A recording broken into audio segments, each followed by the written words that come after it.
Bismillahirrahmanirrahim. Assalamualaikum warahmatullahi wabarakatuh. Alhamdulillah, hari ini kita bisa bertemu kembali. Kita masih melanjutkan di bab 2 ya, tentang klasifikasi makhluk hidup. Nah, sebelumnya kita udah membahas tentang ciri-ciri makhluk hidup ya.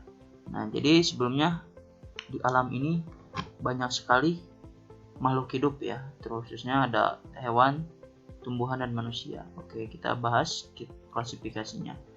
Nah, sebelumnya, pernahkah kamu pergi ke pasar tradisional? Terus, pernahkah kamu memperhatikan para pedagang mengelompokkan barang dagangannya? Ya, nah seperti ini contohnya. Jadi, barang dagangan yang ada di pasar itu sudah dikelompokkan. Nah, pernah berpikir gak kenapa ini harus dikelompokkan? Ya, nanti kita bahas kenapa harus ada pengelompokan. Nah, pernahkah kamu memperhatikan macam-macam hewan di sekitarmu? Oke, apakah pernah? Oke, nah ini salah satu contoh. Ini beberapa contoh makhluk hidup yang ada di sekitar kita ya. Ada tumbuhan, ada hewan. Nah, ini makhluk hidup ya. Sesungguhnya makhluk hidup yang ada di sekitar kita itu beraneka ragam ya. Beraneka ragam makhluk hidup. Nah, contoh lagi. Di sini ada beberapa tumbuhan ya, khususnya sayuran dan buah. Nah, di sini dapatkah kamu mengelompokkan sayuran buahan ini? Oke, dari ini kelompok tumbuhan ini kita akan kelompokkan ya. Nah, seperti apa? Nah, contohnya kita di sini mengelompokkan ke dalam dua jenis ya. Ada kelompok sayuran dan ada kelompok buah-buahan. Nah, ini contoh kecil dari pengelompokan atau pengklasifikasian. Nah, tapi kita akan bahas lebih lanjut dari klasifikasi itu sendiri. Ya, nah di sini kita akan membahas nanti tentang pengertian klasifikasi, tujuan dan manfaat dari klasifikasi itu sendiri. Terus ada klasifikasi tingkat pertama itu takson atau tingkatan takson. Nah, terus ada metode penamaan ilmiah pada setiap makhluk hidup. Terus ada kriteria klasifikasi. Ya, nanti ada kriteria klasifikasi hewan dan ada klasifikasi tumbuhan. Nah, bagaimana kriterianya? Nah, terus yang selanjutnya ada kunci dikotom dan kunci determinasi. Atau ini sebetulnya berhubungan ya. Artinya ini disatuin di kunci identifikasi. Oke ya, kita bahas yang pertama itu tentang pengertian. Nah, klasifikasi ya. Tadi udah kita lihat contohnya ada pengelompokan barang dagangan di pasar, atau tadi pengelompokan sayuran dan buah-buahan. Nah, arti dari klasifikasi sendiri itu adalah pengelompokan makhluk hidup ya. Pengelompokan makhluk hidup berdasarkan persamaan ciri, cara hidup, tempat tinggal atau tempat hidup, daerah penyebaran, dan cara perkembangbiakan. Masih banyak lagi sebetulnya kita cara pengelompokannya ya. Nah, intinya klasifikasi ini pengelompokan makhluk hidup ya, yang didasarkan ini mempunyai kesamaan. Oke ya. Nah, terus ilmu yang mempelajari klasifikasi itu adalah taksonomi. Jadi taksonomi itu adalah ilmu yang mempelajari tentang klasifikasi. Nah, terus siapa pelopornya? Nah, pelopor pertama dalam taksonomi ini adalah Carlos Linnaeus ya, Linnaeus. Nah, sekarang adalah tujuan dari klasifikasi. Nah, tujuannya untuk apa kita mempelajari klasifikasi? Oke, yang pertama, supaya kita bisa mendeskripsikan ciri-ciri makhluk hidup untuk membedakan tiap-tiap jenis, agar kita mudah mengenali jenis tersebut ya. Nah, terus yang kedua, mengelompokkan makhluk hidup berdasarkan persamaan ciri ya. Nah, jadi kita bisa mengelompokkan makhluk hidup berdasarkan ciri. Yang ketiga, mengetahui hubungan kekerabatan antar makhluk hidup. Jadi bagaimana keterkaitan antara makhluk hidup yang satu dengan yang lainnya. Nah, ini. Yang keempat, ada mempelajari evolusi makhluk hidup atas dasar kerabatan. Sebetulnya masih banyak ya untuk tujuan dari klasifikasi ini. Nah, kita lihat manfaatnya juga. Oke, nah ini manfaatnya pertama untuk mempermudah dalam mempelajari organisme yang beraneka ragam. Ya, kita tadi tahu bahwa sungguhnya makhluk hidup di muka bumi ini adalah beraneka ragam. Nah, untuk mempermudahnya, untuk mempermudah cara mengenalinya, kita harus mengklasifikasikan terlebih dahulu. Nah, yang kedua ini adalah untuk melihat hubungan kekerabatan antar makhluk hidup yang satu dengan yang lainnya. Nah, contoh ini ada sama-sama makhluk hidup ya. Nah, di sini ada perbedaan, ada persamaan ya. Ya, sudah jelas persamaannya ini adalah sama-sama makhluk hidup. Perbedaannya apa? Ini adalah hewan dan ini adalah kelompok tumbuhan. Nah, dari sini aja sudah beda dari kelompok hewan. Nah, ini ada kelompok semut dan ada kelompok ini masuknya ke serangga ya. Nah, terus ini ada tumbuhan. Tumbuhan juga sama, ini adalah jagung dan ini adalah bunga ya. Nah, tuh sudah jelas ya beda. Nah, makanya kita untuk mengetahuinya bisa mengklasifikasikan. Nah, urutan takson ya. Nah, yang pertama kita pelajari adalah ilmu dalam tadi ya. Jadi ilmu yang mempelajari tentang klasifikasi itu adalah disebut takson. Nah, di sini takson itu ada apa aja? Nah, urutannya gimana? Yang pertama adalah kerajaan ya atau kingdom. Nah, terus yang kedua ada phylum atau divisi ya. Nah, yang ketiga adalah klasis atau kelas. Nah, yang keempat ordo atau bangsa. Yang kelima familia atau suku. Yang keenam genus atau marga. Yang ketujuh adalah spesies atau jenis. Nah, kalau dalam bentuknya seperti ini ya. Kenapa ini mengkerucut ke bawah? Artinya apa? Semakin bawah ini semakin sedikit perbedaannya ya. Semakin sedikit perbedaannya. Artinya semakin bawah ini semakin banyak cirinya ya. Nah, dari kingdom, phylum, class, ordo, family, genus, dan spesies. Ini paling bawah. Jadi satu spesies. Nah, ini ya. Nah, kalau kingdom ini kerajaan yang paling tertinggi. Contohnya ada kelompok hewan. Ya, kelompok hewan itu ada kelompok harimau, burung-burung, ikan. Nah, itu masuknya ke animalia. Nah, tapi nanti dibagi lagi. Nah, tabel urutan tingkatan takson dalam klasifikasi. Nah, ini sama yang tadi ya. Cuman ini lebih dijelaskan lagi. Ada bahasa Latin, ada bahasa Inggris, bahasa Indonesia. Ini sama aja. Intinya tingkatan taksonnya ada dunia, phylum, kelas, bangsa, suku, marga, atau jenis, atau kingdom, divisi, kelas, ordo, nah, family, genus, dan spesies ya. Nah, urutan tersebut didasarkan atas persamaan ciri yang paling umum. Jadi tadi dari kenapa semakin bawah itu semakin kerucut, itu persamaan ciri yang paling umum. Kemudian makin ke bawah persamaannya semakin khusus atau kompleks ya. Nah, dan perbedaan cirinya semakin sedikit. Jadi semakin bawah itu perbedaannya semakin sedikit, persamaannya semakin banyak. Nah, urutan kelompok ini disebut dengan takson. Nah, urutan takson. Nah, contoh kita akan membuat takson ya, takson manusia. Contoh susunan takson manusia dan bunga ya. Nah, manusia itu contohnya masuknya ke kingdom animalia, phylumnya Chordodata, kelasnya Mamalia, ordo Primata, family Hominidae, genusnya Homo, dan spesiesnya adalah Sapien. Nah, maka nama Latin dari manusia itu adalah Homo sapien ya. Homo sapiennya nama pertamanya diambil dari genus. Nama pertama diambil dari genus, ya, nama kedua diambil dari spesies. Sama bunga cempaka juga ini kingdomnya itu Plantae. Nah, phylumnya Spermatophyta, kelasnya ini Magnoliophyta, ordonya itu Magnoliales ya. Terus familynya atau keluarganya Magnoliaceae. Nah, genusnya itu Michelia, spesiesnya cempaka. Nah, nama Latin daripada bunga cempaka ini kita ambil dari genus dan spesies. Michelia cempaka ya, cempaka. Nah, contoh lagi ini. Nah, kenapa tadi ya semakin bawah itu semakin mengkerucut. Nah, lihat, kita akan mengklasifikasikan ini bunga ros ya, ros gallica ya. Ros itu dari atas ke bawah. Oke, kita dari bawah aja ke atas ya. Dari spesies dari yang terendah. Artinya apa? Ini semakin bawah itu perbedaannya semakin sedikit ya. Nah, artinya semakin bersamaan.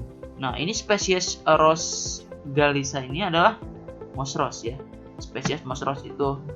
Nah, kalau kita masuk ke genus, nah, genus itu artinya apa tadi? Genus itu genus itu Homo. Genus itu marga ya. Nah, jadi dari marganya, sukunya berarti marga. Itu bunga ros itu masuk ke rosa ya. Terus ini masuk ke nah, genus ini kurang lebih katanya ada 500 spesies ya. Nah, ini hanya satu spesies, sedangkan ke genus udah masuk kurang lebih 500 spesies. Nah, kalau masuk lagi ke family, nah Rosaceae ya, ini kurang lebih 3.500, jadi semakin atas semakin banyak. Nah, lihat, masuk lagi ke kingdom plantae. Ini masuknya plantae itu apa? Tumbuhan. Nah, dalam jenis-jenis tumbuhan itu kurang lebih ada 275.000 spesies. Nah, jadi semakin atas semakin banyak kelompok spesiesnya ya. Nah, itu sama contoh lagi ini pada burung ya. Nah, burung ini termasuk kingdom Animalia. Nah, ini burung apa? Blackburnian ya. Nah, dari genusnya Dendroicae ini ada 28 spesies. Familinya ada 128 spesies. Ordernya ada 5.160 spesies. Nah, kingdom Animalia ya, ini masuknya kingdom kurang lebih dari 1 juta spesies ya. Ini kingdomnya, termasuk manusia ini masuk ke kingdom Animalia. Nah, itu dia. Oke, nah tugas ya tugasnya. Tadi udah paham kan? Nah, ini untuk kingdom.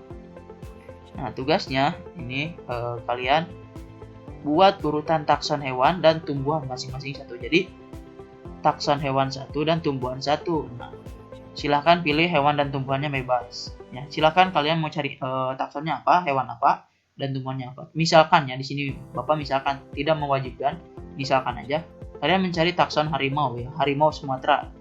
Nah, ini tumbuh hewannya. Kalau tumbuhannya misalkan padi. Nah, silahkan untuk referensi bisa cari di internet atau di buku, terus masukkan ke dalam tabel seperti ini. Nah, ini hampir sama tadi dengan contoh yang pertama ya, ada manusia dan bunga ros. Dengan bunga cempaka ya, maaf. Nah, silakan kalian hewannya mau apapun, cari aja nanti di Google atau di buku ya, silahkan. Pokoknya tumbuhan hewan satu dan tumbuhan satu. Misalkan mau kucing, misalkan kucing Anggora atau apa, nah itu silahkan. Misalkan ini mau jagung, silahkan, terserah kalian ya. Oke, itu tugasnya satu, kerjakan di buku ya. Oke, nah terus yang kedua ada metode penamaan ilmiah. Nah, tadi kan ada nama latinnya atau nama ilmiah. Latin itu nama ilmiah ya. Nah, cara penggunaan nama latinnya itu penamaannya gimana ya? Diambil dari mana? Nah, penamaan ilmiah suatu makhluk hidup digunakan sistem binomial nomenklatura atau sistem tata nama ganda. Jadi dibuat dua kata ya, dengan aturan sebagai berikut. Nah, ini aturannya. Yang pertama, makhluk hidup mempunyai nama jenis spesies terdiri dari dua kata Latin. Nah, tadi ya. Jadi intinya makhluk hidup itu mempunyai jenis atau spesies. Nah, yang kedua, kata pertama menunjukkan genus dan penulisannya diawali huruf besar, dan kata kedua menunjukkan spesies dan penulisannya diawali huruf kecil. Nah, penulisan nama ilmiah makhluk hidup dicetak miring atau digaris bawahi. Nah, contohnya seperti ini ya. Yang tadi ya, contohnya yang tadi. Nah, ini nama latinnya. Jadi nama pertama itu dari genus, diambil dari genus, dan nama kedua diambil dari spesies. Nah, makanya Homo sapiens. Nah, terus untuk kalimat pertama, ingat untuk kalimat pertama ini huruf besar ya. Ini harus huruf besar, dan kalimat kedua harus huruf kecil. Nah, dan terus ini juga harus dicetak miring atau digaris bawahi. Kalau ditulis kan susah ya, harus digaris bawahi. Nah, sama ya, ini juga Michelia cempaka ya. Jadi nama latinnya itu Michelia cempaka, terus huruf besar, huruf yang kalimat pertama harus besar, huruf keduanya kecil. Nah, terus harus dicetak miring atau digaris bawahi. Nah, ini ya, harus penulisan nama ilmiah makhluk hidup dicetak miring atau digaris bawahi. Nah, itu ya. Jadi tak ingat tadi mana kata pertama menunjukkan genus, penulisannya dari huruf besar, dan kata kedua menunjukkan spesies. Contohnya nih. Nah, contohnya padi. Origia sativa, Origia sativa. Nah, ini O-nya besar karena kalimat pertama, kata pertama, dan S-nya kecil karena kata kedua. Nah, terus ketela pohon manihot utilissima. Nah, ini nah ini ya sama ya, ini juga kata pertama diambil dari genus dan kata kedua diambil dari spesies. Nah, contoh lain, nah ada belinjo. Nah, belinjo itu nama latinnya Gnetum gnemon. Kalau durian Durio gibethinus. Nah, ini ya contohnya. Oke, paham sampai sini untuk penamaan Latin? Oke ya. Nah, di sini ada tugas lagi. Nah, sekarang ada tugas lagi ya, tugas kedua, yaitu tentang menuliskan nama-nama Latin pada makhluk hidup.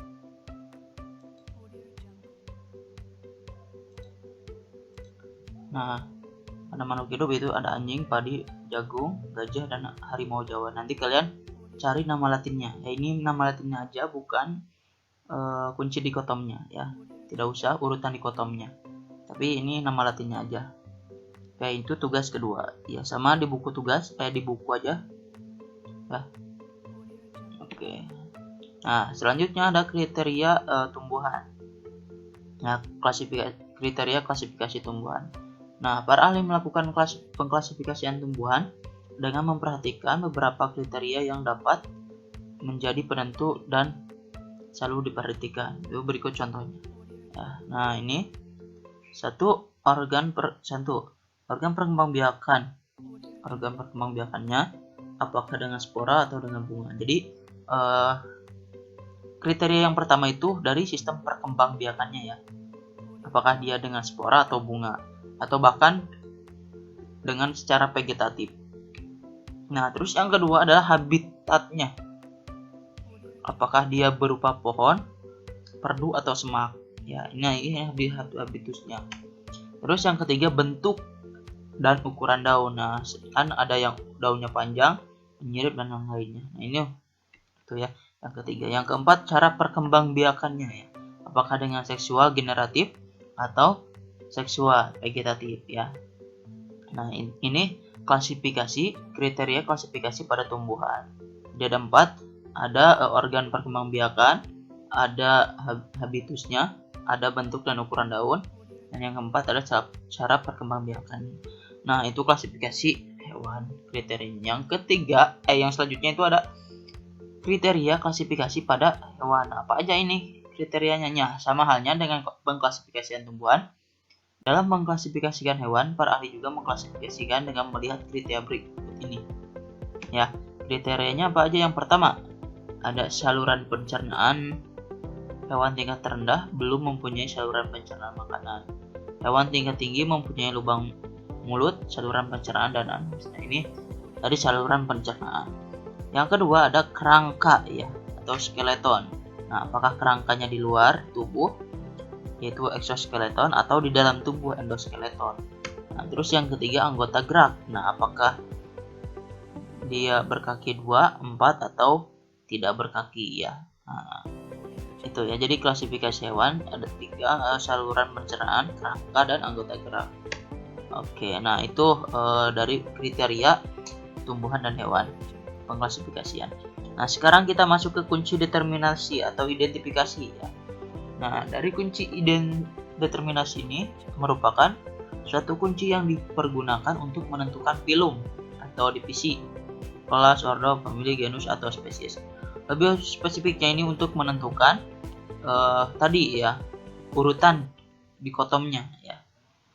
Nah, maka ada kunci determinasi.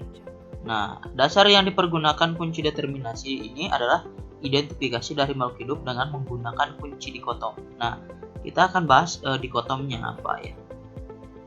Nah, kunci determinasi ini atau kunci dikotom ini berisi keterangan yang disusun berpasangan dan menunjukkan ciri yang berlawanan. Ya, nah ini. Terus kunci determinasi atau kunci dikotom adalah cara atau langkah untuk mengenali organisme dan mengelompokkannya pada takson makhluk hidup ya. Nah, jadi akan determinasi atau dikotom ini cara atau langkah untuk mengenali organisme dan mengelompokkan dalam takson. Ya, takson. Ingat. Takson yang tadi ya. Nah, langkah membuat kunci determinasi. Langkahnya gimana nih? Nah, pertama kita harus buat dikotom dulu atau berlawanan ya. Nah, contohnya ada hewan bertulang belakang, ada yang tidak memiliki tulang belakang, atau yang kerangka di luar atau di dalam ya. Nah, terus atau cara perkembangbiakannya dengan vegetatif atau generatif. Nah, gitu ya, dikotom. Terus yang kedua, ciri yang dimasukkan mudah diamati ya, supaya mudah diamati ciri-cirinya. Nah, terus deskripsi karakter dengan istilah umum supaya kita bisa memahami ya. Nah, terus menggunakan kalimat sesingkat mungkin. Nah, setiap kuplet diberi nomor. Nah, kata pertama dari setiap pertanyaan dalam satu kuplet harus identik. Nah, oke, kita langsung aja ke contohnya, maksudnya gimana ya. Nah, oke, pertama harus membuat dikotom dulu ya. Contohnya, tentukan 5 jenis tumbuhan sekitar kamu dan buat kunci determinasinya ya. Kita tentukan 5 jenis tumbuhannya. Nah, contohnya di sini Bapak ambil, yaitu ada lumut, suplir, jagung, kedelai, terung, dan melinjo. Ya, ini tumbuhan yang sering kita jumpai di sekitar kita. Oke, pertama dari segi perkembangbiakannya ya. Nah, ini ada yang berspora, ada yang tidak berspora ya. Nah, yang berspora ini ambil dari sini ya. Yang berspora itu ada apa aja di sini? Dari sini ada 2, yaitu ada suplir dan lumut. Nah, berarti lumut dan suplir dia masuk ke 1A ya. 1A. Ini ciri yang pertama. Nah, terus tidak berspora ini simpan di 1B. Nah, ada jagung, kedelai, terung, dan melinjo. Nah, selanjutnya kemana ini? 1A. Ini berspora ya.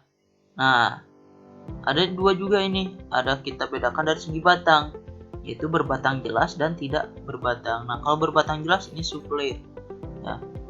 Tidak berbatang jelas ini ada lumut ya. Lumut tidak memiliki batang yang jelas. Nah, ini ya. Dari 1A ke 2A dan 2B. Nah, dari 1B ini ketiga ya, karena 2-nya udah di sini. Makanya ketiga. Nah, tidak berspora, ada jagung, kedelai, terung, dan melinjo. Nah, sekarang kita dilihat dari bijinya ya. Ada biji terbuka dan ada biji tertutup ya. Nah, ini 3A. Ini kita buat 3B ya. Nah, biji terbuka dulu ya. Kita ada biji terbuka di sini, ada melinjo aja ya. Jadi berarti 1B ke 3B. Nah, sekarang di 1B ke 3A ada berbiji terbuka, berbiji tertutup, yaitu ada jagung, kedelai, dan terung. Artinya bijinya tertutup buah ya, atau daging buah. Nah, kalau ini sedangkan berbiji terbuka, bijinya di luar ya. Nah, berbiji tertutup juga dibagi lagi. Nah, ternyata ada berkeping 2 dan ada berkeping 1. Nah, yang berkeping 1 ini artinya calon daunnya atau daunnya biasanya itu hanya keluar 1 ya. Nah, di sini contohnya ada jagung.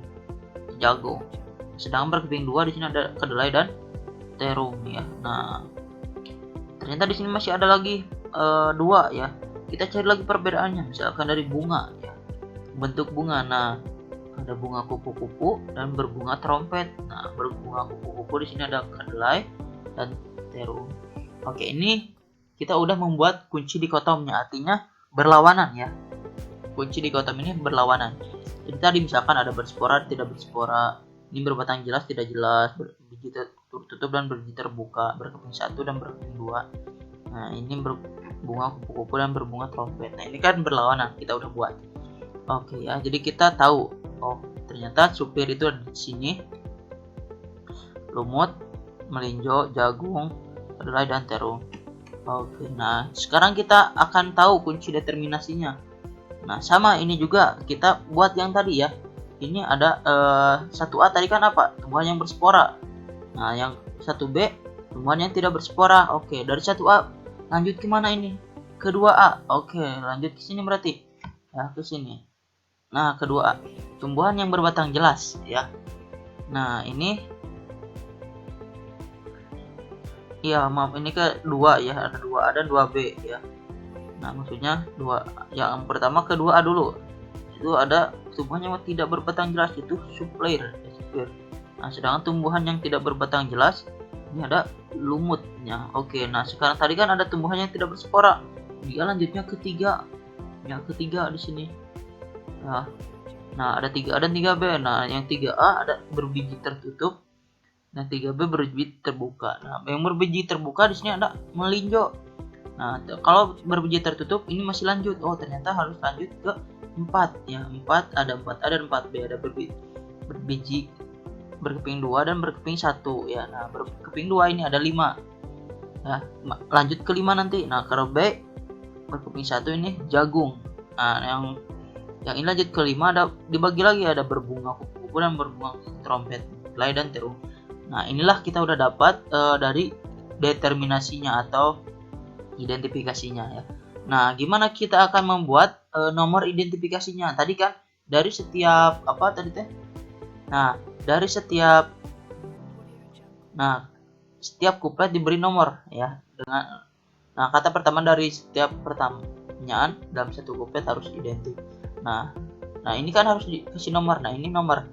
Nah, makanya kita bisa tahu nomor identifikasinya. Nah, misalkan suplir 1A, 2A. Kenapa 1A, 2A? Lihat. Ini 1A, lanjut ke 2A. Terus ada apa lagi? Lumut.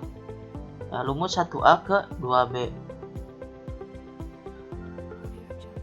Oh, ini maaf, bukan lumut ini. Yang ketiga tuh melinjo ya, melinjo. Harusnya melinjo, maaf ya.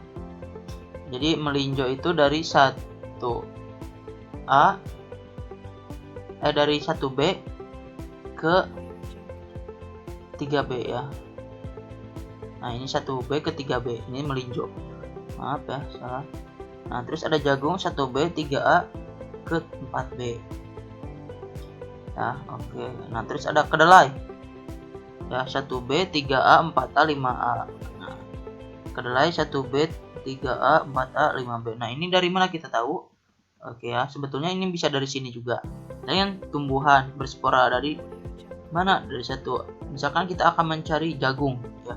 Jagung itu di sini ada dari 4B kan? 4B 4 berarti dari mana tadi? Nah, dari sini 4 ya. Berarti 3A. Oke. 3 itu dari mana? Dari sini, berarti 1B terus ke mana lagi? 3A misalkan jagungnya 4B. Nah, itu. Kalau kedelai berarti kan dari sini 1B 3A 4A dan 5A. Nah, itu seperti itu. Itu nomor identifikasinya ya. Nah, ya paham? Nah, seperti itu ya. Oke, nah selanjutnya ada tugas yang ketiga ya. Ada tugas yang ketiga. Nah, ini maaf, ini ketiga.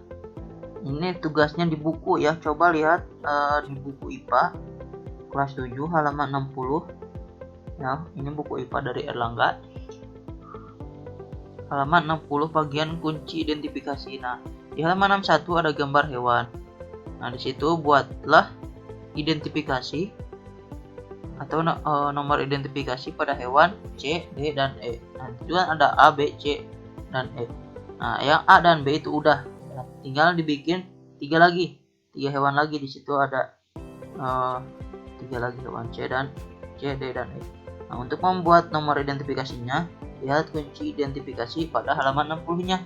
Ya, di situ ada